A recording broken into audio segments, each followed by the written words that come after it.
Hello friends, good morning, welcome back to my channel. তো বন্ধুরা, আছো কেমন? আমি মোটামুটি ভালোই আছি। তো আজকে ভিডিওটা দিতে হয়ে গেছে দেরি, ভিডিওটা পোস্ট করতে হয়ে গেছে দেরি। তো সবই বলবো এই ভিডিওতে, তোমাদের পুরো ভিডিওটা দেখতে থাকো স্কিপ না করে। তো মাসের একদমই শেষ, তো গ্যাস আছে অল্প। তো ঘরে তো বাচ্চা কাচ্চা আছে, তো রান্না তো করতেই হবে। একটু বাবা টিফিন বানাতে হয়, গ্যাস তো ফুরিয়ে গেলে তো কি করবো, আর বারবার তো উনান জ্বালাতে ইচ্ছে করে না। তাই দিদি বললো আজকে যে ভাতটা উনুনেই করে ফেলি। তো উনুন জ্বালিয়ে দিয়েছে, এদিকে চাল ধুয়ে দিলাম আমি। চালটা দিবে এখন। আমি তো উনুন জ্বালাতে খুব কষ্ট হয়, ও কি সুন্দর ফট করে উনুন জ্বালিয়ে ফেলে। তো লাকড়ি টাকড়ি দিয়ে গুছিয়ে গাছে হাঁড়ি টাড়ি লেপ দিয়ে কি সুন্দর দেখো বসিয়ে দিয়েছে। আমি পাশ থেকে দেখছি আর বলছি কি অবস্থা আমার, দেখো। যাই হোক, অনেক কথা বলে ফেলাম। তো কি আর করা যাবে, আজকে হলো রবিবার। তো ভাবলাম সবার বাড়িতে এই মাছ মাংস কম বেশি থাকে। তো ভাবলাম যে আজকে মাছ মাংস একটু ভালো করেই রান্না বান্না করবো, কই আর করতে পারলাম। তো এই যে দেখো গ্যাসের যে অবস্থা, উনুন ধরিয়ে দিয়েছে, উনুনটা অবশ্য ভালোই জ্বলে। তো লাকড়ি তো সব শুকনো ঝনঝনা, তো চারদিকে তো জলে ভরা ঠিকই।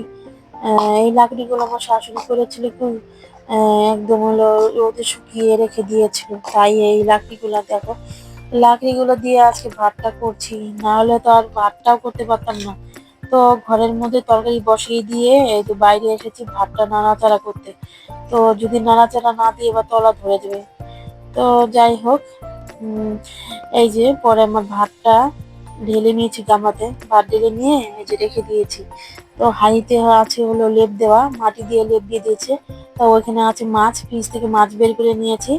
আর রান্না করবো পাঁচমিশালি তরকারি চিংড়ি মাছ দিয়ে, আর ওখানে ভিজেছি ডাল, ডালের বড়া হবে। এই আজকের মেনু। কোনো রকম রান্নাটা শেষ করতে পারলে বাঁচি, কারণ গ্যাসও শেষ হয়ে যায়, মাথায় চিন্তা।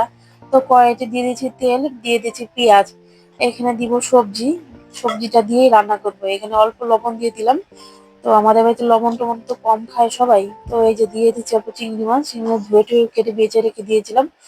তো এই যে এখানে দিলাম হলো চিংড়ি মাছ, চিংড়ি মাছ ভাজা ভাজা হয়ে গেলে দিব সবজিটা। তো এই যে সবজি দিয়ে দিলাম, এখানে আছে মিষ্টি কুমড়া ডাঁটা, পরে হলো ঝিঙ্গে আলু আর হলো মূলো। ফোড়নের মধ্যে পেঁয়াজ পেঁয়াজ দিয়ে দিয়েছি। আর এখন হলো ধনে গুঁড়ো, লঙ্কার বাটা আর হলো একটু জিরা গুঁড়ো দিয়ে দিয়েছি।